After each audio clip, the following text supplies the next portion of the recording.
sa likod ko eh. Mega love shout out mga kakabsat. As of now, nasa summer na si Mima mga kakabsat. Nasa summer na. Nakauwi na siya sa kanyang hometown kasama ng kanyang pamilya mga kakabsat. Siyempre maraming salamat po sa mga dumalaw sa kaibigan natin na si Mima Alicia dyan sa Quezon City, dyan sa may sanctuaryo. Ang dami pong dumalaw ng last night kagabi. Nakita ko yung mga post. Talagang grabe at suporta mga kakabsat, no? At ito na nga yung good news mga kakabsat. Sa wakas, mga kakabsat, Diyos ko Lord, ito yung sinasabi natin kahapon eh. Ito yung sinasabi natin kahapon, no? Tukoy na.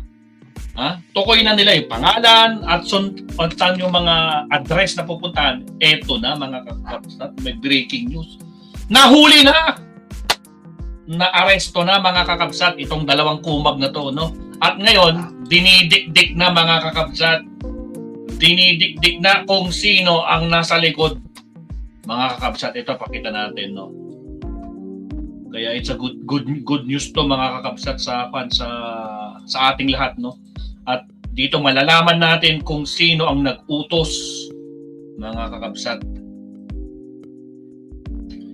Ayan. Pero bago natin dikdikin yan, Mamsat, no? Shoutout sa mga kasama natin dito. Nandiyan si Daisy Cartas, nandiyan si Rain 143, shoutout sa iyo, Kamsat.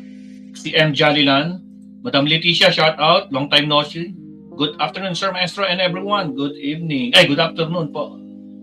Yan po, Mamsat. Ayan. So, it's kahit pa paano makakauwi si Mima na at least alam na kung sino ang talagang sino yung mga pumatay sa kanya, yung talagang bumaril. But anyway, Mamsat, itong pinaka-importante, no? Hindi dahil, alam naman natin kasi na yung dalawang suspect na yan, Mamsat, o yung mga dalawang mismong, paano ba natin sabihin yan? Yung dalawang nagtrabaho na yan, malamang sa malamang, meron na tag-utos sa dalawang yan. At napatunayan naman na marami na talaga daw kaso, yung isa. Marami na daw kaso at talagang wanted na daw talaga yan na ngayon. Naku po. Buti na lang. St. Benedict, shoutout Kabsat. Everyone, mga kakabsat. Di kaya yan yung isa sa mga comment sa page ni Mima bago mamatay, sabi ni malapit ka na mawala, sabi kasi sinusubaybayan siguro. I'm not sure Mamari. Pero ito, alamin natin yung balita. Bawasan ko lang yung background music ko Dali lang. Magkataong malakas yata. Malakas na. Yan, bawasan natin yung background music. Alright. So, pumunta tayo dito sa PNP. Wala pa naman silang update sa kanilang wala silang dito sa page ng PNP. Itong ina-expect ko na unang-unang maglalabas. Pero as of now, 16 hours ago, wala pa naman. Mas nauna pa yung mga stream medias, mga kabsat. Pero anyway, sige. I-type niyo lang sa Facebook niyo, Mima Alicia. May Mima update. Mima update. Arestado. Ayan. Lalabas na lahat, mga kabsat. Ganyan lang. Wala. Anong wala? Ay, wait. Sorry.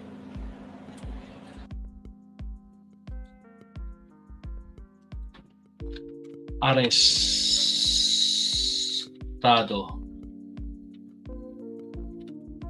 kay Mima. Ay, Mim. Ito na, Mamsa to. Kaso walang sounds Bakit walang sounds? GMA News 3 hours ago. Dalawang suspect sa pagpatay kay vlogger na si Mima Alicia arestado na, mga kakabsat. Kailangan may details tayo. Breaking news, dalawang suspect. News 5. Dalawang suspect sa pagpatay kay vlogger na si Mima Alicia arestado na, sabi ng PNP. Ito pala yung mga sounds dito. Pare-parehas, halos pare-parehas. Dalawang suspect. Breaking news. Ito lang. Yun, ito. Also known as Lima. Nag-press con sila pa. Alias MS, who is the gunman. Ang dali nga lang, baka meron sa YouTube to. Wait lang sorry. Meron ako mga may i-share ako, kaso puro comment lang ng PNP. PNP Presscon. Mima. Alicia. Tingnan ko lang sa saglit 2 hours ago. Oo, meron na sa balita talaga, ma'am. Sige. Tuloy. And alias JA, the driver. So, cases that will be filed will be murder and of course violation of section 20. Murder. 10591 as well as violation of RA 9516, which is explosive. Alright. Tingnan natin yung balita sa news. 2 hours ago. Again guys, sa mga bagong pasok, huwag kalimutang mag-like and subscribe mga kakabsat. At least kahit papaano yung itong pinaglalaban natin itutuloy natin. At malalaman na natin kung sino talaga nasa likod dito sa pangyayari kay Mima. Ang mainit na balita, arestado na ang 2 suspect sa pagpatay sa vlogger na si Alicia Lipata. Detal tayo sa ulat on the spot ni Maris Umali.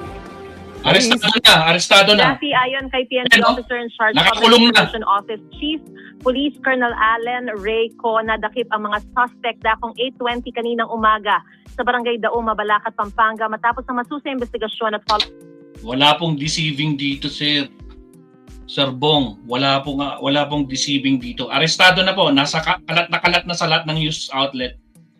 Tuloy. Of operations ng Northern Police District Special Investigation Task Group. Sila ang tinuturing na gunman at ang driver ng getaway motorcycle. Ayon sa PNP, sila rin ang mga nakita nakasakay sa motorsiklo sa mga CCTV at iba pang video na nakuha sa lugar ng insidente at tugma sa pagkakakilanlan na ibinigay ng mga saksi. Isasampalaban sa mga suspect ang mga reklamong murder, paglabag sa Comprehensive Firearms and Ammunition Regulation Act at paglabag sa Republic Act 9516 kaugnay sa pag-iingat o pagmamayari ng mga paputok o explosive. Na-recover sa kanilang 2 hand grenade, isang caliber 45 pistol at isang 9mm Granada pa talaga. Pinaniniwalaan, Rafi, ng mga investigador na ang nakumpistang caliber 45 pistol ang siyang ginamit sa pagpatay. Bagamat nadakip na nga ang mga pangunahing suspect, nilinaw ng PNP na hindi pa tapos ang kanilang investigasyon. Yes, tama, hindi pa tapos. Siyempre, yan pa lang yung mga na-hired.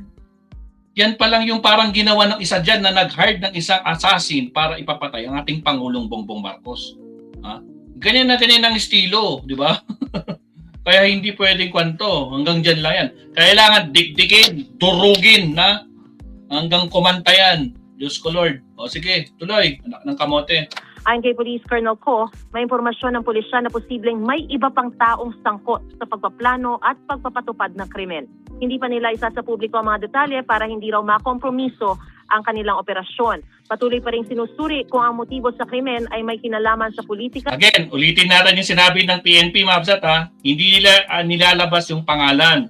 Pero nakuha na nila. Pero tinatin. Makompromiso ang kanilang pagpaplano at pagpapatupad ng krimen.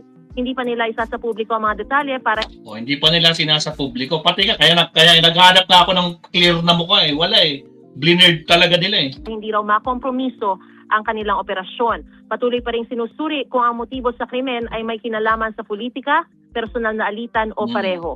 Ayon sa pulisya, nananatiling bukas ang lahat ng posibleng anggulo sa investigasyon. Rafi? Maraming salamat, Maris Umali. Alright, napakagandang balita mga kapatid. Sa wakas, nahuli na rin ang kumag, no? At tulad nga sabi natin kahapon, Mabsat, no? Kahapon, tukoy na, alam na nila mga detalye, no? At sabi rin ni John Vic kahapon, tuloy ang operation arrest. Tuloy. Sabi niya, now. When? Kailan kaya ma-arresto yung dalawang niya? Ang sagot ni Secretary Rimulya na si Juan Anpalto, yung lari, tinanata si John Vic. Ongoing ang arresting now. Sabi niya now. Ibig sabihin kahapon pa yun. So talaga, ito na nga, nilabas na. My goodness.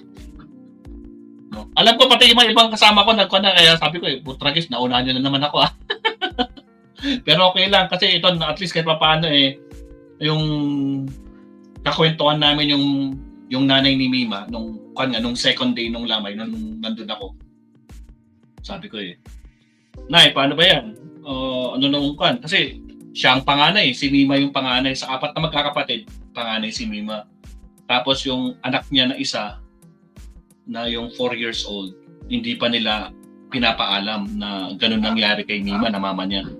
Kaya sabi na paano yan, pag makita niya, pag umuwi kayo, ngayong araw, ngayong Thursday, July 23,